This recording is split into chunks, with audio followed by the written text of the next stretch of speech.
Pessoal, bom dia. Então vamos começar a nossa celebração. Pedir que o Pedro comece os trabalhos com um prelúdio preparado para esse domingo.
Glória, aleluia!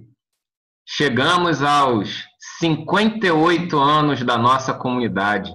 Nesse domingo, abrimos as programações referentes ao aniversário da Igreja Cristã de Ipanema.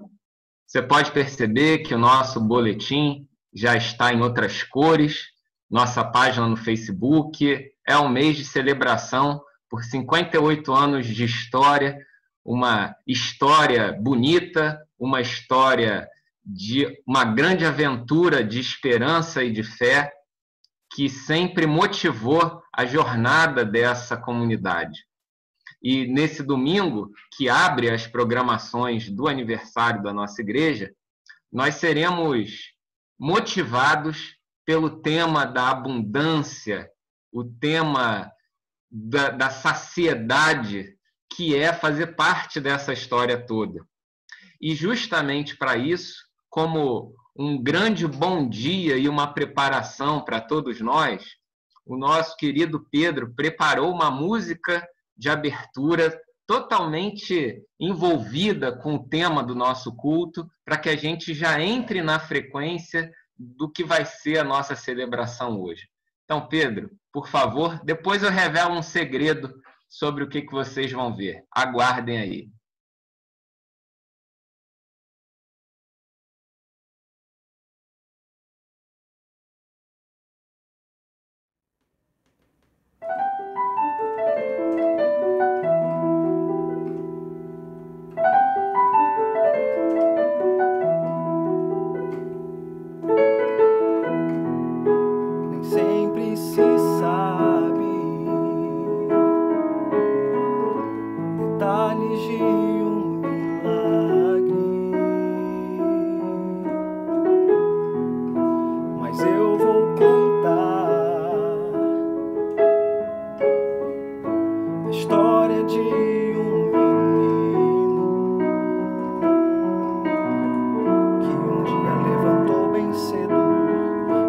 Sua mãe lhe perguntou com medo: aonde é que você vai?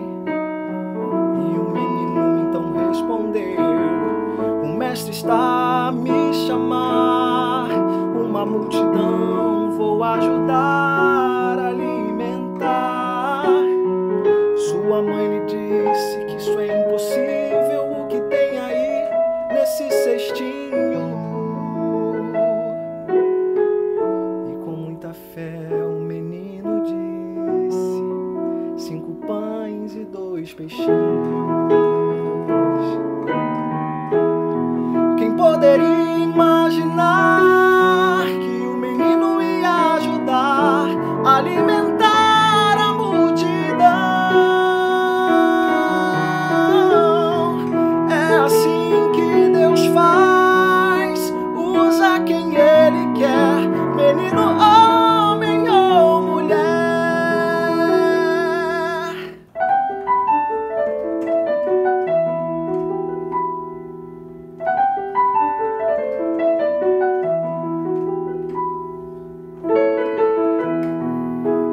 Posso imaginar os olhos do menino a brilhar com muita alegria em poder ajudar. Então Jesus levantou seus olhos e viu que era preciso manifestar o seu poder, e alimentou todos que tinham fome, e grande foi o milagre, e todos puderam crer que com Jesus o pouco é muito, assim também creu aquele menino.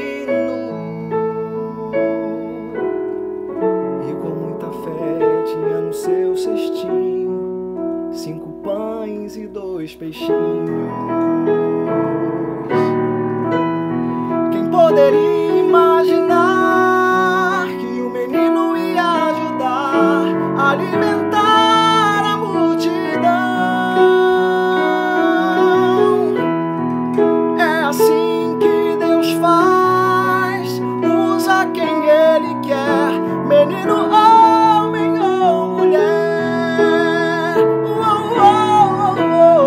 quem poderia imaginar que o menino ia ajudar a alimentar a multidão? É assim que Deus faz, usa quem Ele quer, menino, homem ou mulher.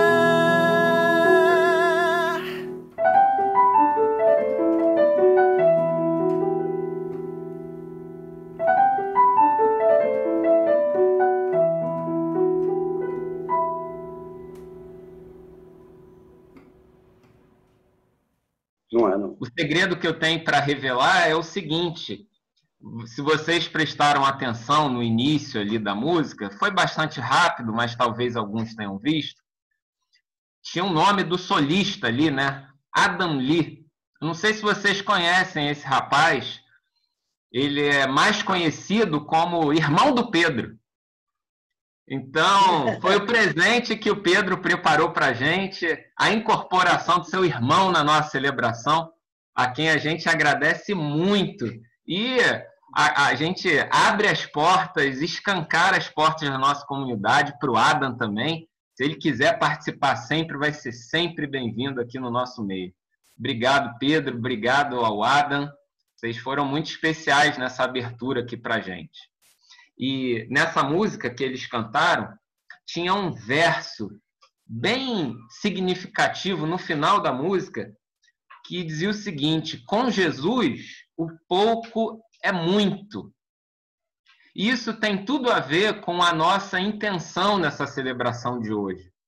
Porque, seguindo agora as palavras do padre Fábio de Mello, que é alguém que também, no nosso cristianismo contemporâneo, faz com que o cristianismo encontre novos sentidos. Ele no ambiente dele, nós buscamos nos nossos, e o padre de Mello, Fábio de Mello, nos ajuda na nossa espiritualidade, dizendo o seguinte: a beleza da vida se multiplica cada vez que a gente partilha com alguém que a gente ama. Se você quiser multiplicar a vida, você precisa dividi-la. É curioso perceber como que na dinâmica do reino de Deus, até as operações matemáticas perdem o sentido. Às vezes a gente pensa só em somar, somar, multiplicar, multiplicar, mas Jesus e o reino, o seu projeto de espiritualidade, ensinam que a divisão também faz aumentar. E isso é muito curioso. São aqueles absurdos que o reino de Deus propõe para a gente como contrapartida à vida que a gente leva tão automática, tão mecânica, muitas vezes tão matemática. E para continuar nessa nossa inspiração inicial, eu convido a nossa querida Ana que abra o seu microfone e nos conduza num breve momento de oração, onde a gente vai se enovelar nessa intenção de nos multiplicar ao nos dividir. Então, oremos. Senhor, eu te louvo pelo momento que estamos vivendo, na igreja, na família e dentro de cada um de nós. Esse momento, Senhor, que é tão único e tão difícil para alguns e tão não sabido. Nós não sabemos o que enfrentar, mas eu te louvo por ele. As lições, Senhor, elas estão aí. Todas as lições de partilhar o amor, de nos conhecermos mais. E cabe a nós, querer ou não aprender essas lições, Senhor. Aprender a ser paciente com o próximo, com a nossa família, com nossos irmãos. Vivemos com menos, Senhor. Como a gente tem que aprender isso e valorizar tanto o outro. Nos ajude, Senhor, a sermos humildes. Saber que o outro também tem dificuldades, tem necessidades. Por favor, Senhor, nos ajude. Nos molda, Senhor. Nos molda. O Senhor, o oleiro, o nosso oleiro, pegue esse barro que a gente é, Senhor, e nos faça vasos, mas vasos úteis, Senhor. Não apenas belos, que não tem nada dentro. Não, Senhor, nos preencha, nos faça úteis para esse mundo que a gente vive. Em nome de Jesus. Amém. Amém. E continuando, Ana, até com o seu microfone aberto, eu peço que você nos ajude, junto com o Neno, na leitura do texto bíblico desse domingo. Texto que se encontra no Evangelho de Mateus, no capítulo 14, os versículos 13 a 21. Um pedacinho da Bíblia bastante conhecido, mas que é sempre bom a gente relembrar. Então, por gentileza, Neno. Ouvindo o que havia ocorrido, Jesus retirou-se de barco em particular para um lugar deserto. As multidões, ao ouvirem falar disso, saíram das cidades e o seguiram a pé. Quando Jesus saiu do barco e viu tão grande multidão, teve compaixão deles e curou os seus doentes. Ao cair da tarde, os discípulos aproximaram-se dele e disseram: "Esse é um lugar deserto e já está ficando tarde. Manda embora a multidão para que possam ir aos povoados comprar comida." Respondeu Jesus: "Eles não precisam ir. Deem-me vocês algo para comer."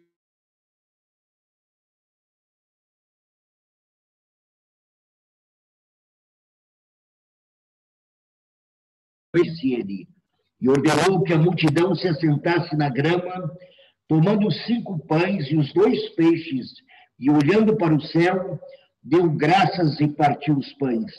Em seguida, deu aos discípulos, e estes à multidão.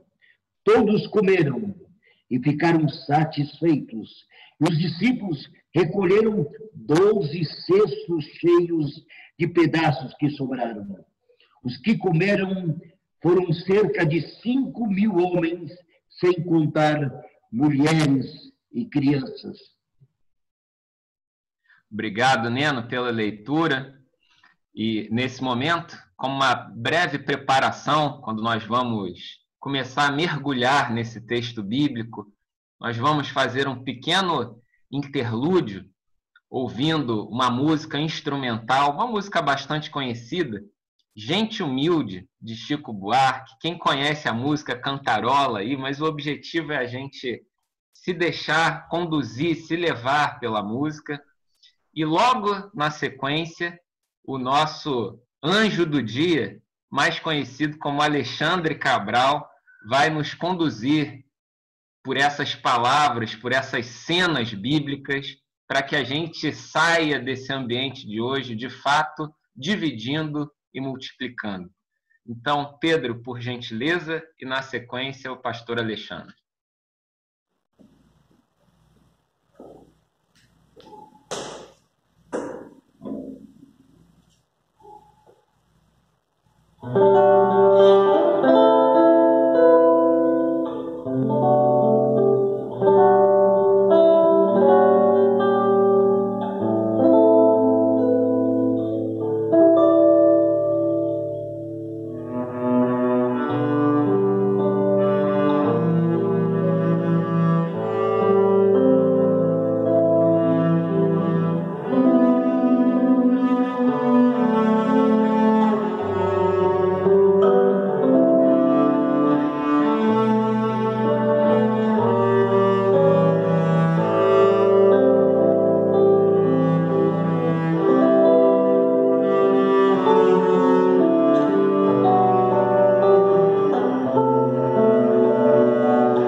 Música linda, hein? Linda. Eu já estava ouvindo a letra do Jonas, que está no Cancioneiro da ICI. Engraçado isso, né?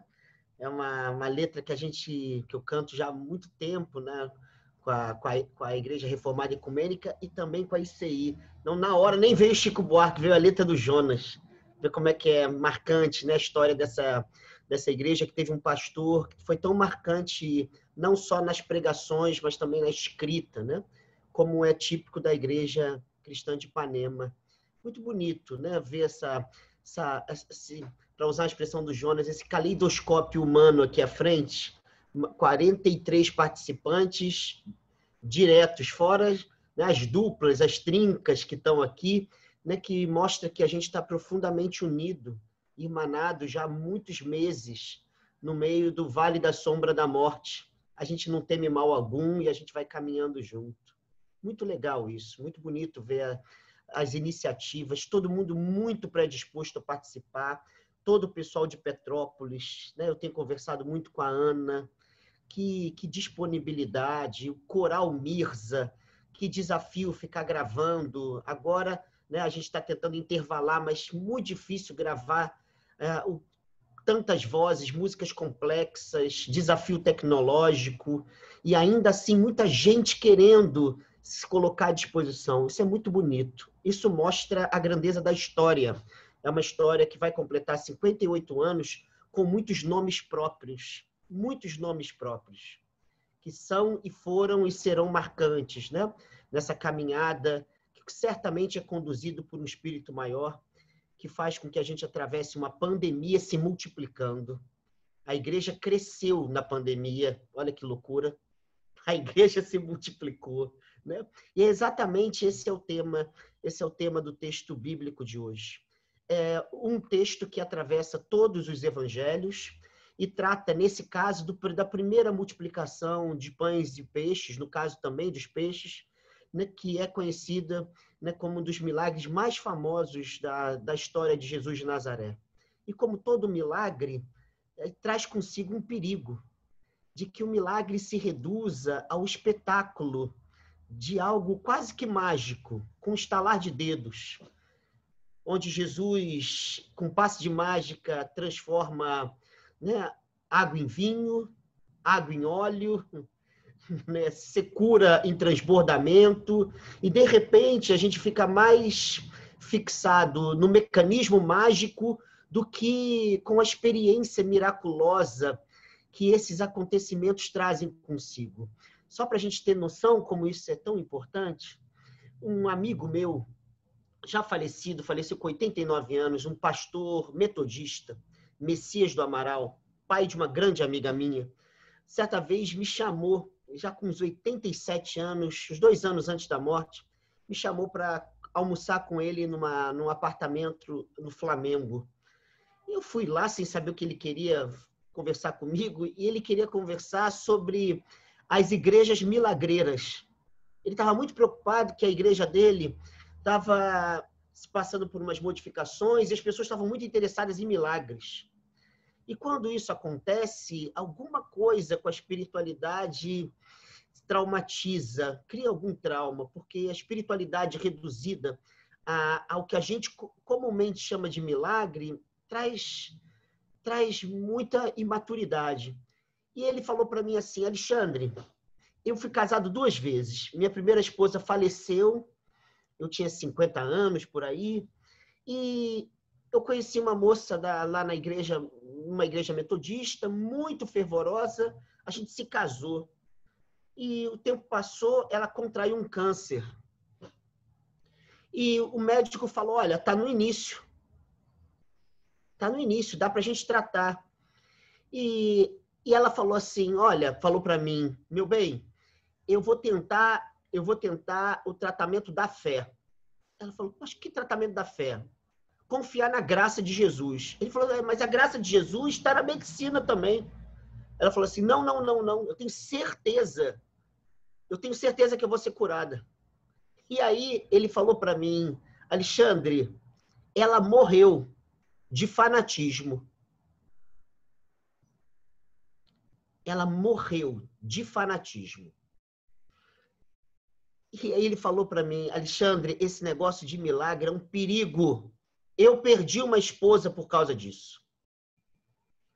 E aí ele queria discutir questões teológicas comigo. Eu falei assim, Messias, deixa eu lhe dizer uma coisa. No Evangelho de João, capítulo 4, verso 48, uma tradução que eu gosto diz assim, eu vos faço sinais e prodígios para que vós creiais. Ou seja, tudo isso que a gente acha que é um espetáculo é só um meio para que a gente exerça a fé. Para que a gente viva a fé. Santo Agostinho escreveu um livro chamado Sobre a Verdadeira Religião. Na primeira metade do livro ele diz assim, não está mais na época dos milagres, porque diz o Senhor que nós tivemos acesso aos milagres para que tenhamos fé. Uma vez alcançada a fé, os milagres deixaram de ser necessários, porque o maior milagre de todos é certamente ter fé. Mas eu disse mais a ele. Nos evangelhos sinópticos, que a gente chama, Mateus, Marcos, Lucas, a palavra não é sinal, nem prodígio, é tauma em grego, que significa maravilhamento. Milagre não é algo, é um estado, é maravilhar-se. É como se a mensagem de Jesus, dos milagres de um evangelho como esse que nós acabamos de ouvir pela boca do Neno, fosse mostrar que alguma coisa acontece em nós, que nós nos maravilhamos diante dos poros da vida. E nesse caso, é a fé que nos possibilita essa experiência de ordem estética, que a vida ela ganhe beleza pelos seus poros. Contemplar isso, experimentar isso, na experiência de fé que nós temos, isso é um milagre. Por exemplo, século XIII, São Francisco de Assis foi chamado por um discípulo que estava à beira da morte, mas era um discípulo que não queria nada com a ordem franciscana. Não se interessava pelos pobres, não se interessava pelos animais, não se interessava por Jesus, por nada. Ele vivia na ordem para beber, dormir e comer, só. E diz que São Francisco se compadece dele e pede a Deus a cura. Ele estava acamado, 2 dias depois ele estava de pé, feliz da vida, e voltou para a mesma vida. 1 ano depois ele morre, e Francisco de Assis soube que ele morreu. E diz um discípulo dele, que escreve uma das biografias dele, que São Francisco teria dito assim, foi curado, mas não conheceu o milagre. Foi curado, mas não conheceu o milagre. Uma vida que não se reencantou, uma vida que não foi arrebatada por uma experiência de beleza, que milagre obteve? Quando meu avô morreu esse ano, dia 23 de dezembro, o enterro dele foi muito bonito. Nós ficamos 3 meses pedindo para ele ir embora. 3 meses no hospital, eu e minha mãe. A gente não queria cura nenhuma. Uma perna amputada, 4 procedimentos operatórios pesados, depois um problema pulmonar, os rins param de funcionar. E a gente pediu para ele ir embora. Chorando, mas a gente pedia para ele ir embora. E ele foi. No enterro, um amigo meu, pastor, que trabalhou comigo quase 20 anos, esteve comigo e eu falei para ele, você podia dar uma palavra, você conheceu também meu avô? E ele falou o discurso mais clássico, que ele estaria com Jesus, à direita de Deus Pai. E eu notava que as pessoas não estavam chorando por causa da direita de Deus Pai. As pessoas estavam chorando porque a vida se empobrece quando morre quem a gente ama. Só isso. E eu não sei onde meu avô está, assim, geograficamente eu não sei. Eu queria saber como é que eu iria ficar sem a presença de alguém que eu amo tanto. E aí, como eu estava coordenando aquele momento, acabaram aquelas palavras, eu falei assim, gente, antes da gente dizer adeus a ele, vamos fazer uma coisa mais gostosa, vamos contar histórias dele. E meu avô, que era uma pessoa muito engraçada, teve muita história com muita gente. Então todo mundo começava a contar histórias chorando. E de repente estava rindo. E todo mundo rindo. Meu avô morreu com 94 anos de idade, mulherengo. Queria abraçar as enfermeiras. Eu falava, vô, pelo amor de Deus, você nem perna mais tem. O que você está fazendo? Para com isso, rapaz. Está maluco? E ele ria. E aí, quando um monte de gente contou a história dele, as pessoas estavam notando que aquelas lágrimas tinham uma beleza naquela lágrima. De repente, a gente saiu, ele foi enterrado e saiu todo mundo contando mais histórias dele rindo. A melhor amiga da minha mãe, quando a gente vai entrar no carro, fala assim, Alexandre, eu quero morrer assim. Tereza é o nome dela. Alexandre, eu quero morrer assim. Eu quero morrer com as pessoas rindo e chorando. Mas chorando porque gostaram de mim. Isso é milagre. Isso é milagre. Milagre é transformar luto em beleza, lágrima em gratidão. Não querer cura nenhuma, mas ser capaz de celebrar a vida de um homem cuja vida valeu a pena, exatamente pela grandeza do seu caminho. Isso é milagre. Ou seja, onde não há maravilhamento, pode haver o que for, o mar pode abrir, Jesus pode andar sobre as águas, não há milagre. Isso é nossa fé, não produzir possibilidades de embelezamento da vida. Não há milagre. O reino dos céus é um olhar estético que se abre. Para que no meio da despedida de alguém que a gente ama, a gente possa sentir plenitude no meio das lágrimas. Isso é milagre. Por isso a minha questão é, onde estão os milagres desse milagre de Jesus? Onde estão os maravilhamentos, as belezas, nessa multiplicação de pães e peixes?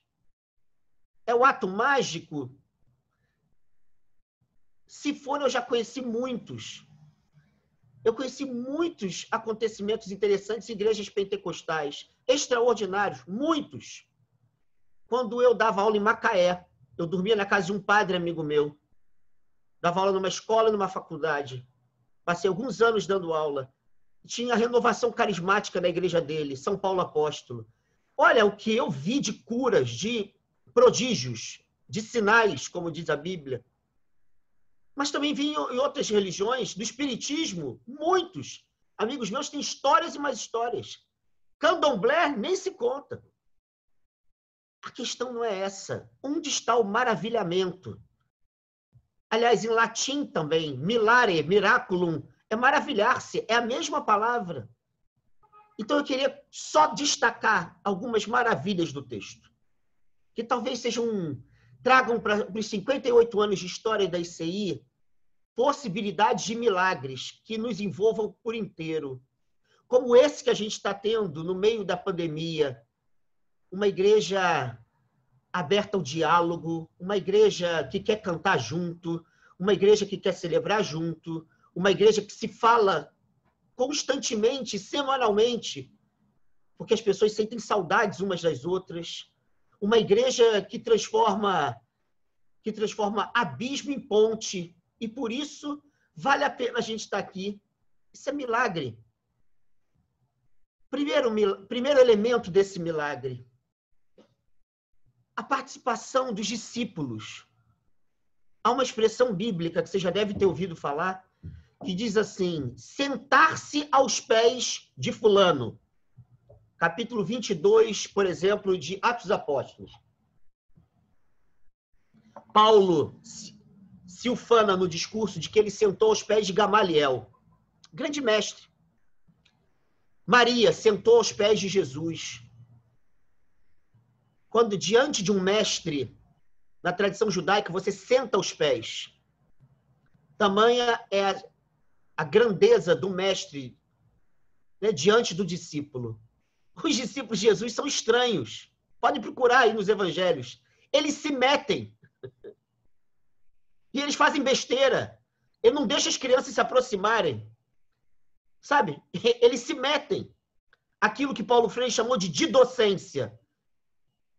O mestre aprende enquanto ensina e o discípulo, e o aluno ou aluna ensina enquanto aprende. Ou seja, relação dupla, de mão dupla. Acontece isso nos evangelhos. Eles se metem. E isso tem muito a ver com a figura de Jesus. João 15:15, Jesus diz assim, se preparando para a morte: eu não vos chamo mais de escravos, porque o escravo não sabe o que faz o seu senhor.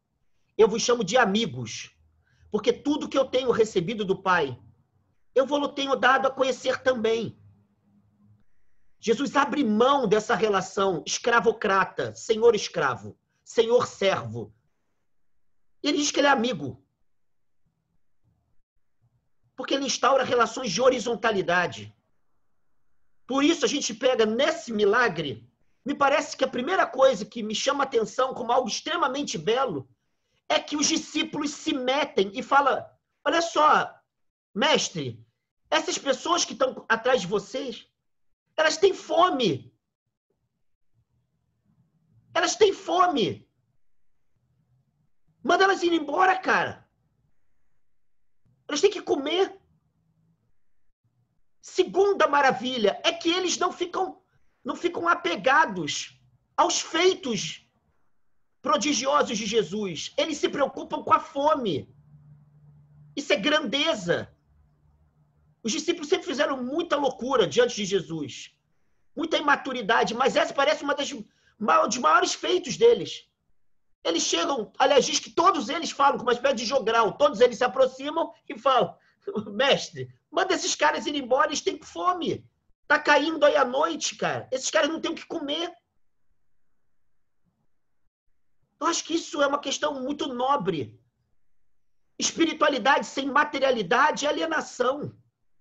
As pessoas têm fome. E muita fome. E se nós seguimos a Jesus, a gente tem sempre que falar, Deus, esses caras estão com fome. Essas pessoas estão morrendo. Rubem Alves adorava um verso do Fernando Pessoa que dizia exatamente assim, o espírito é matéria. Eu acho que a gente tem que valorizar, nesse caso aqui, os discípulos também. Eles é que acusam a fome dessas pessoas. E nossa espiritualidade toda é de um desencarne tremendo. Torna-se invisível a fome humana. Por exemplo, eu ajudava uma freira amiga minha, irmã Irene, num trabalho que ela tinha numa creche, bem próximo ao Morro dos Macacos, em Vila Isabel. Olha, era um negócio perigosíssimo. Só tratavam com crianças que estavam à margem da margem. Um dia ela me chamou para fazer uma festa de Natal para as crianças e eu não podia. Eu fui a semana seguinte e ela falou, Alexandre, você não sabe a loucura que aconteceu aqui. Veio o padre fulano aqui e a gente fez o almoço e ele queria falar antes do almoço. E começou a falar em confissão, salvação, céu. E as crianças com fome. E as mães com fome. De repente, uma mãe chega do lado dela e fala assim, padre, dá para acabar? Meu filho está cheio de cocô.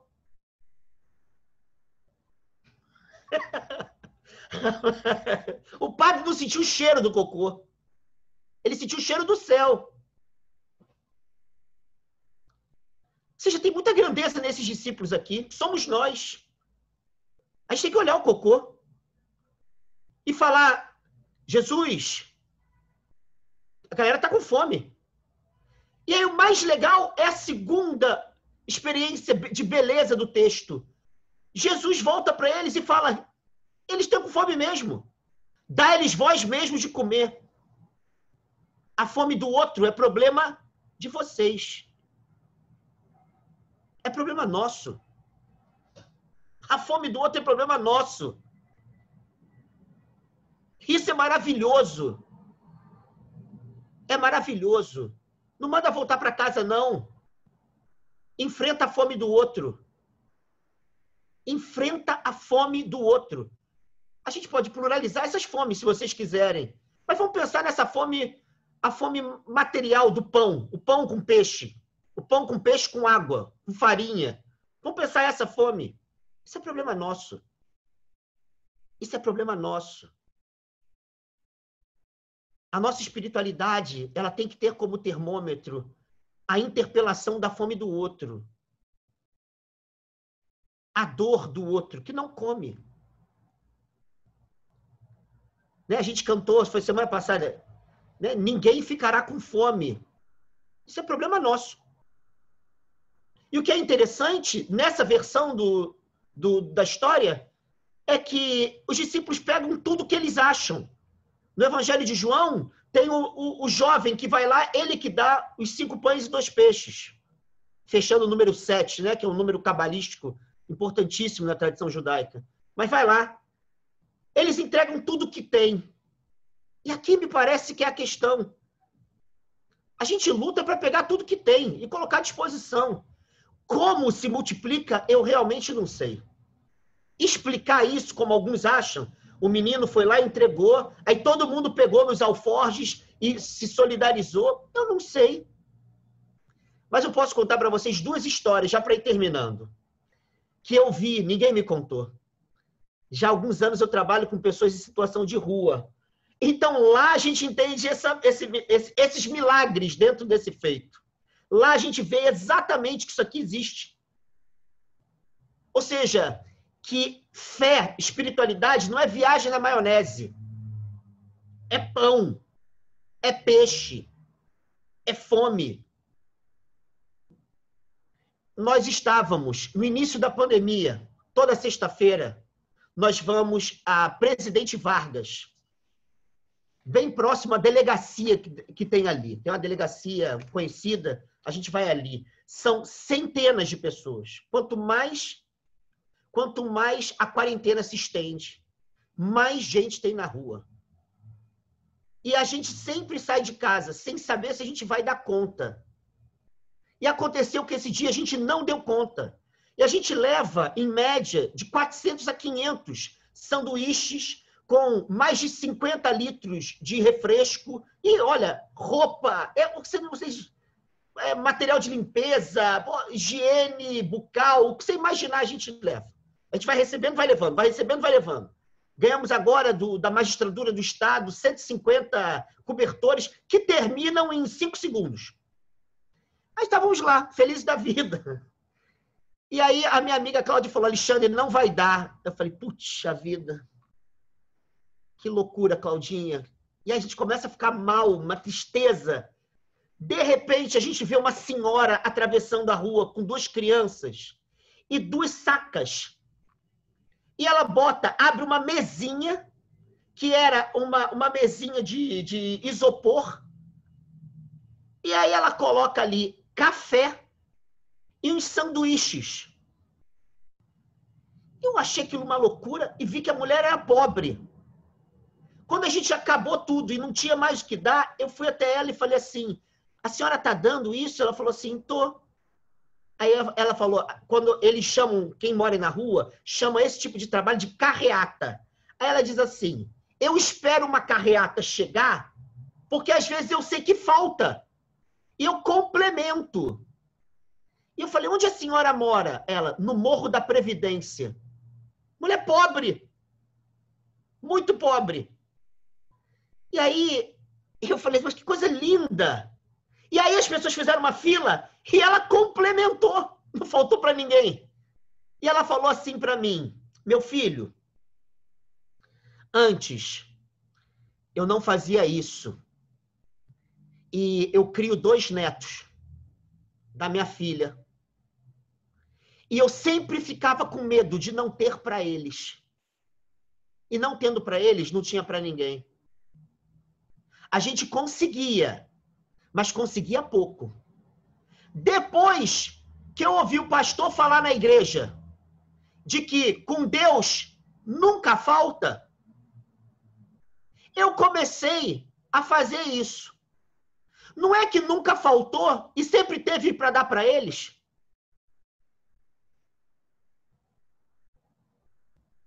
Eu ouvi isso de uma mulher muito pobre. Não é que nunca faltou. sempre teve para dar para eles. Segundo, já terminando,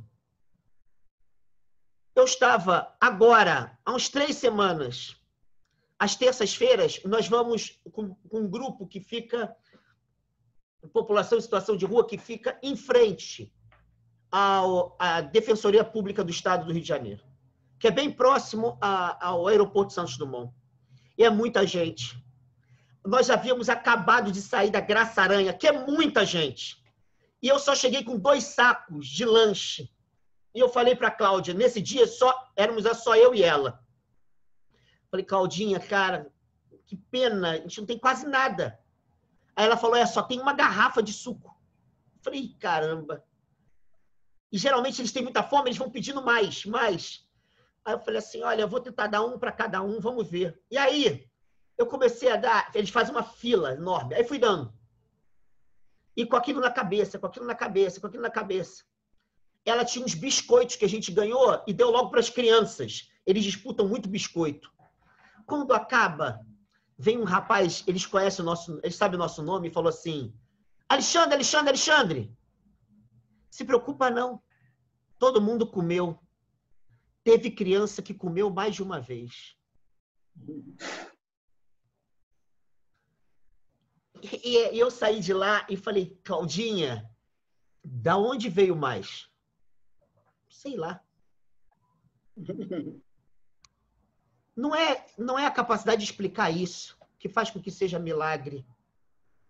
É a maravilha de que na fé, abundância, prosperidade é quando todos e todas comem. A teologia da prosperidade de Jesus é quando ninguém padece de fome.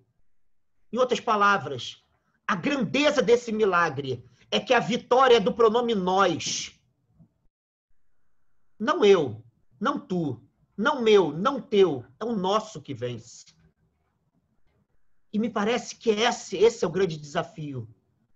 Cultivar uma espiritualidade onde o pronome nós e o pronome possessivo nosso sejam o eixo da nossa caminhada.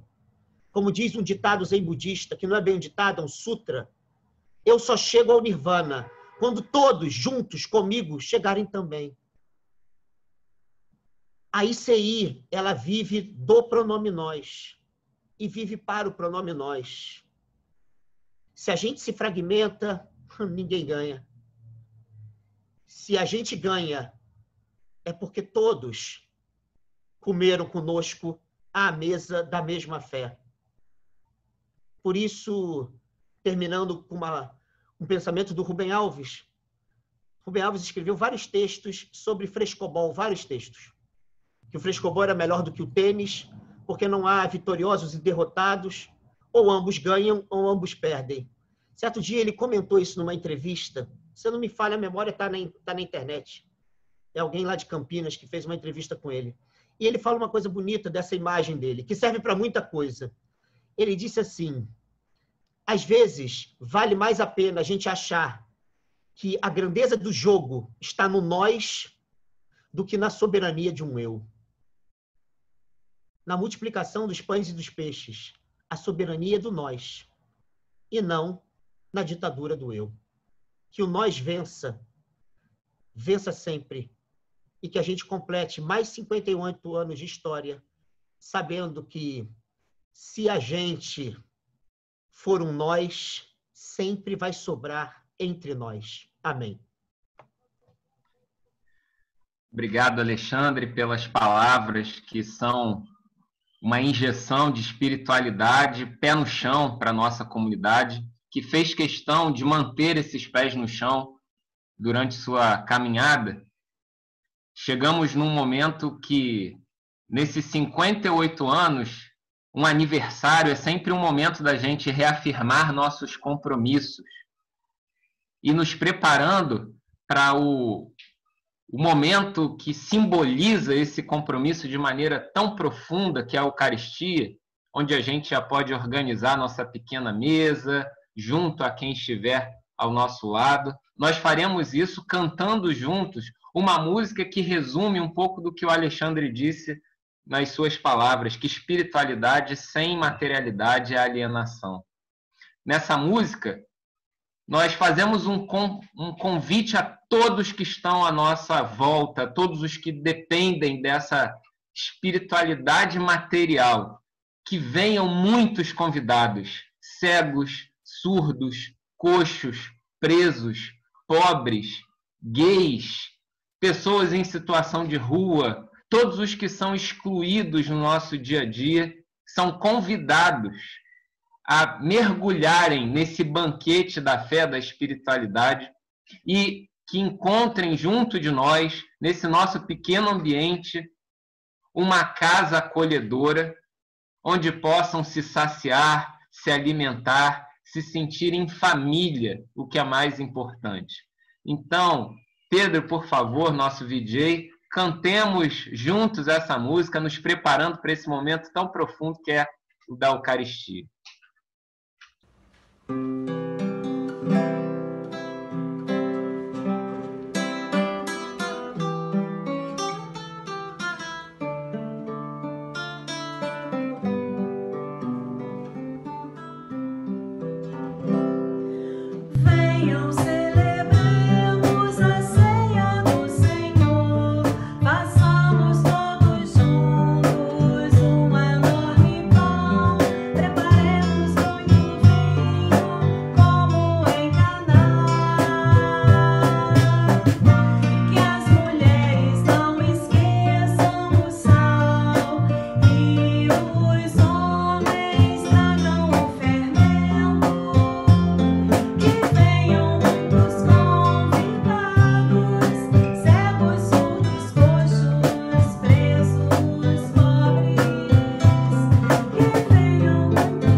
O maior símbolo da nossa fé é uma mesa. E nessa mesa, a presença do pão e a presença do vinho. O pão detalhadamente descrito por nosso querido Alexandre. O pão nosso, sempre bom lembrar, o pão nosso, não o meu pão, o pão nosso. Nos fala dessa materialidade, nos fala dessa fé que é sororal, que é pele, que é unha, que é pé, que é mão, olhos. Nos fala desse básico do básico, sem o qual a vida nada é. Claro, como disse Alexandre, temos fome de muita coisa, mas não é fome a despeito da fome de comida, é fome a partir dessa fome de comida. O pão e o vinho, necessidades básicas. Uma coisa que tem me chamado a atenção nessa pandemia é a percepção de que a pobreza absoluta, aquela que sempre foi um mal que nos habitou, ela tem sido questionada na sua base. Ela tem deixado de existir, em certo sentido, por conta desse recurso que as pessoas têm recebido do governo federal. Essa população de invisíveis, que nós nunca enxergamos, nunca vemos. E, de repente, por incrível que pareça, essa população foi contemplada. É claro que esse governo queria contemplá-la com R$200 por mês. É bom que se diga isso. E aí, o Congresso bateu o martelo pelos R$600. Por quê? Essas comunidades, por que esse contingente de irmãos e irmãs nossos e nossas não tem direito a uma renda básica mínima nesse país? Será que nós não temos dinheiro para isso? Será que nós não temos recurso suficiente? Será, Alexandre, que aí também não reside um certo maravilhamento, um talma que nós não queremos? Será que nós não somos ricos o bastante? Será que o nosso país não tem riquezas o suficiente? Eu tenho certeza que tem, mas falta o milagre, falta a sensibilidade, falta o nosso, falta a coragem, para que a gente possa cantar de verdade. Ninguém ficará com fome. E para que a gente possa cuidar das outras fomes, que também são importantes. Pão na nossa mesa. Eu acho que todas as vezes que a gente celebra a ceia, a gente tem que renovar esse compromisso. Ninguém ficará com fome. A fome do básico, a fome do pão e a fome da alegria representada pelo vinho.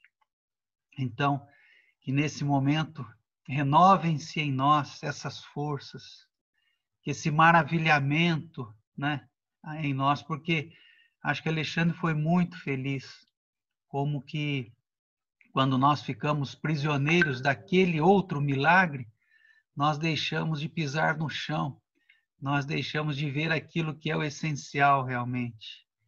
E acho que Alexandre foi muito feliz. Às vezes há pessoas que são curadas, mas não acontece um milagre. Às vezes situações são resolvidas, mas não acontece o milagre.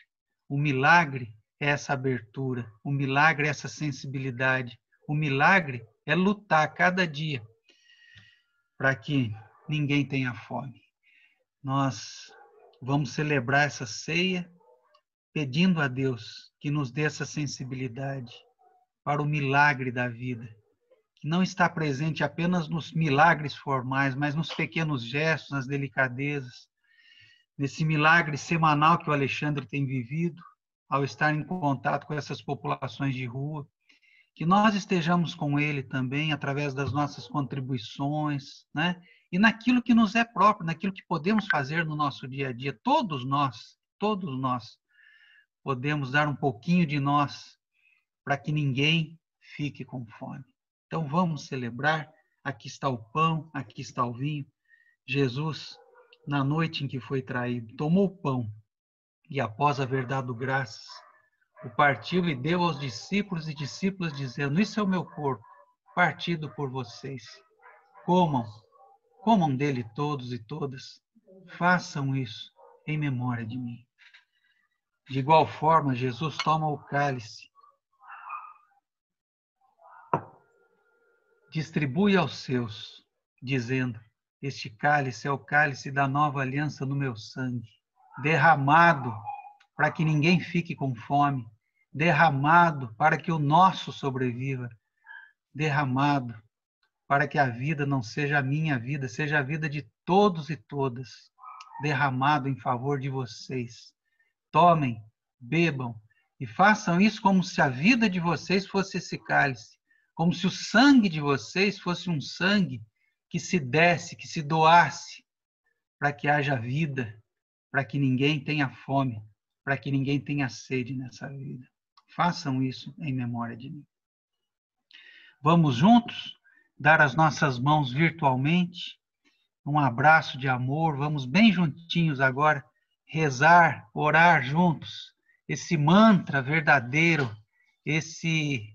essa oração tão linda de Jesus, que fala do pão, que fala do nosso. Vamos juntos repetir as palavras de Jesus dizendo: Pai nosso que estás nos céus, santificado seja o teu nome, venha o teu reino, seja feita a tua vontade, assim na terra como nos céus.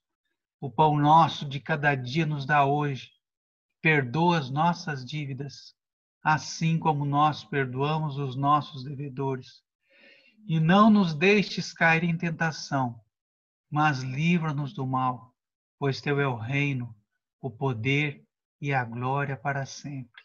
Amém. Amém, Senhor.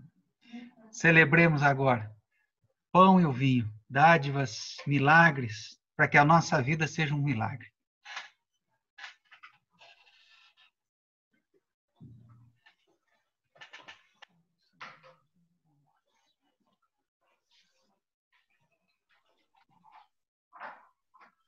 O sangue de Cristo. Dê um pouquinho assim aqui.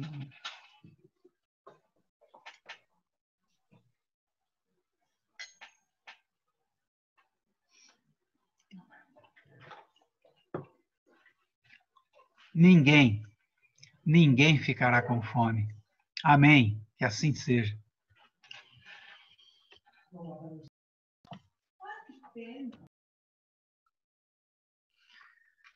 Prosseguindo aqui na nossa celebração, depois desse momento tão profundo e significativo para a nossa comunidade, para nós individualmente, nós seguimos aqui na nossa liturgia, sendo inspirados nesse momento pelas palavras de um dos escritores brasileiros, numa de suas obras dedicadas ao público infantil, onde ele faz transbordar uma pequena teologia completamente ligada ao momento que estamos refletindo aqui hoje. Jorge Amado diz o seguinte: parecia um milagre e assim era. Milagre de amor não tem explicação, não necessita. Muitas vezes queremos encontrar os fundamentos metafísicos desses milagres, as motivações mágicas, fantásticas ou físicas para essas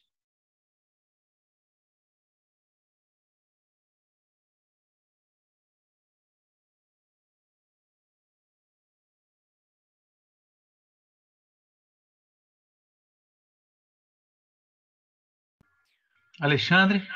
Oh, travou, Jaclão. Isso aqui dá, rapaz.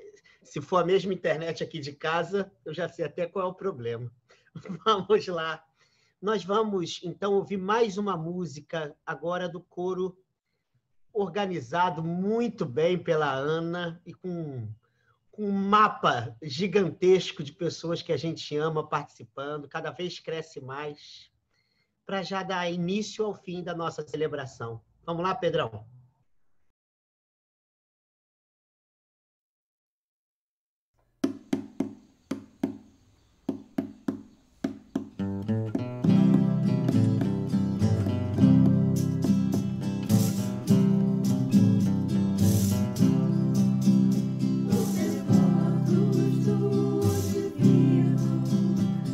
Abrir sua morada,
Eu acho essa música de uma beleza. É do Ivan Lins, né?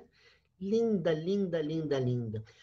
Só um detalhe aqui. A Luciana, quando está fazendo a edição para passar, né, o culto gravado, a Cíntia estava me contando que ela tem pego os vídeos originais, quando a Ana passa para a gente, por exemplo, ou quando o Coro Mirza passa, e ela está colocando o vídeo como ele é passado para a qualidade ficar melhor. Porque aqui a qualidade da internet, dependendo das casas, ela oscila muito, então não fica, às vezes, muito bom. Mas na gravação oficial, né, a Luciana tem feito esse favor, porque a gravação original, às vezes, é muito mais dinâmica, mas está muito bonito.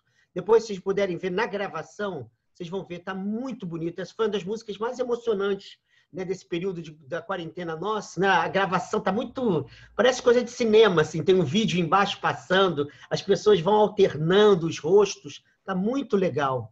Parabéns, Ana. Vocês estão fazendo um trabalho... Estou falando de você, mas eu sei que é um grupo enorme, né? Muito bonito. Estava o Edson agora, a Ana Paula, estava um monte de gente aí participando. Muito bom. Vamos para os avisos, para a gente já terminar. Não sei se o Jacques voltou. Voltei. Jaclão, então você é o mestre dos avisos, meu amigo. Desculpem a queda aqui da internet, mas foi bem no meio da hora que eu estava conduzindo ali.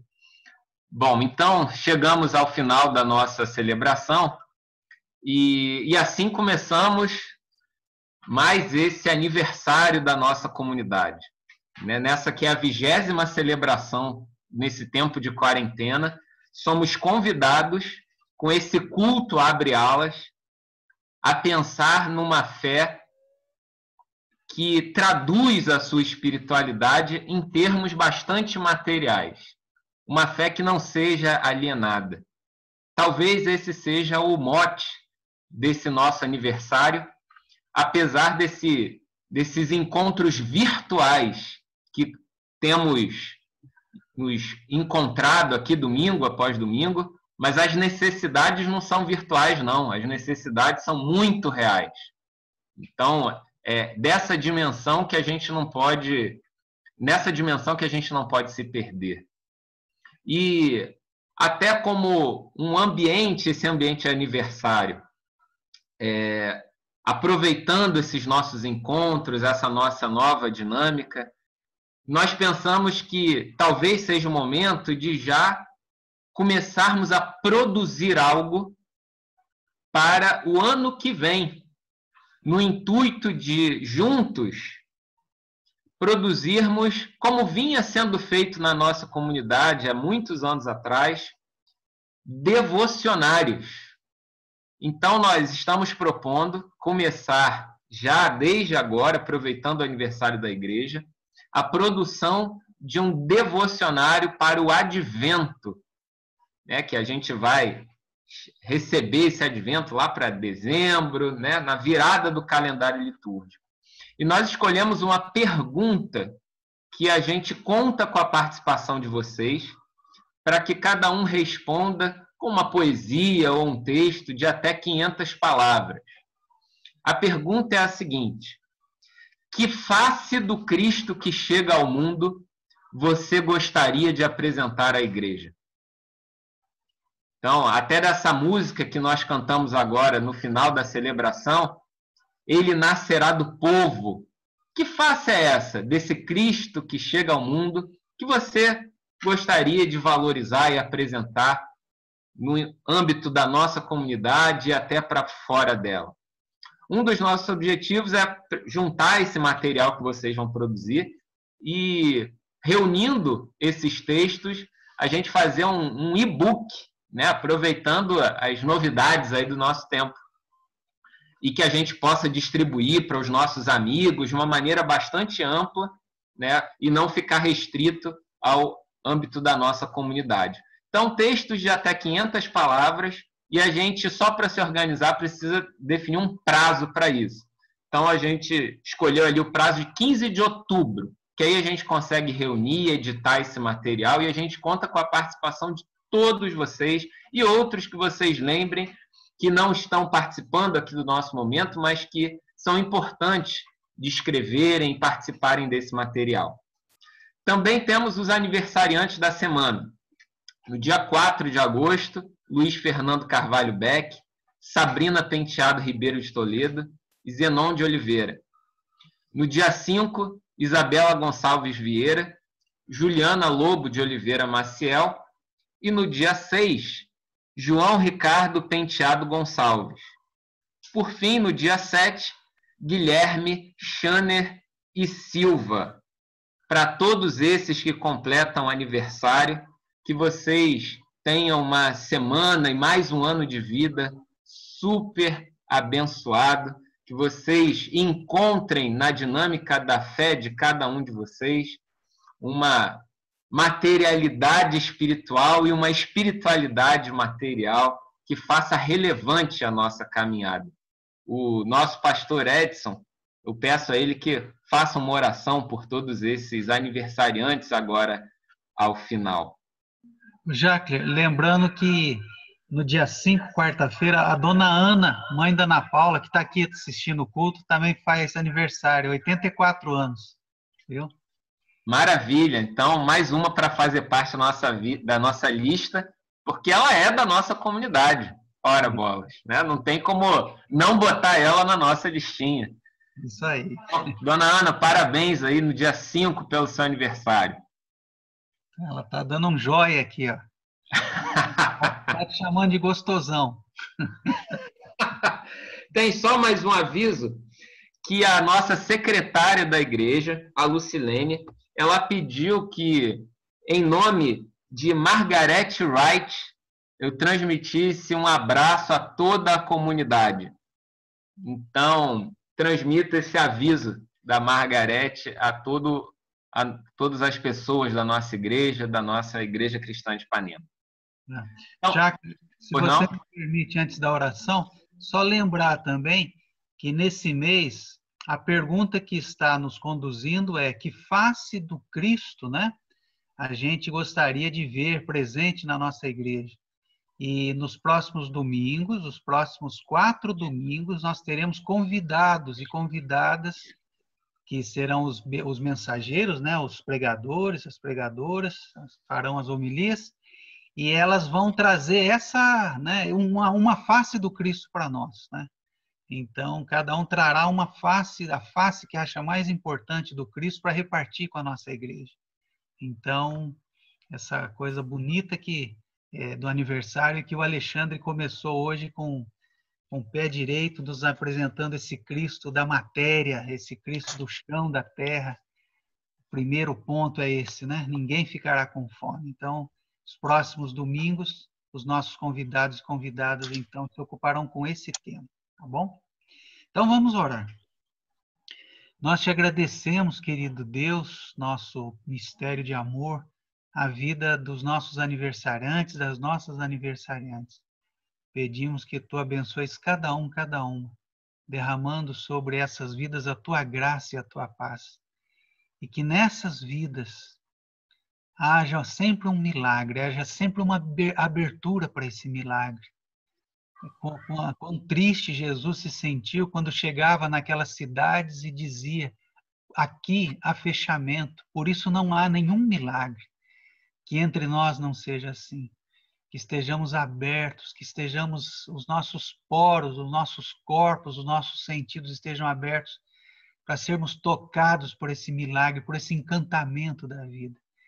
E, muito especialmente, dá esse encantamento aos nossos aniversariantes, que a gente ama tanto e que aqui foram citados nesta manhã.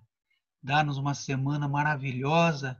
Aliás, a palavra maravilha vem daí também, de miraculum, que seja uma semana em que sejamos abertos a esses milagres do cotidiano, a esses milagres pequenos, mas maravilhosos do dia a dia. É a oração que te fazemos, é o pedido que colocamos diante do teu altar de amor e graça, em nome de Jesus, nosso amigo, na unidade do Espírito de amor e misericórdia. Amém.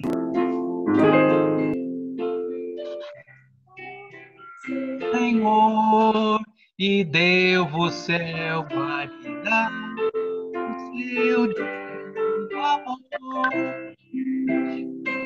Coração da igreja graça.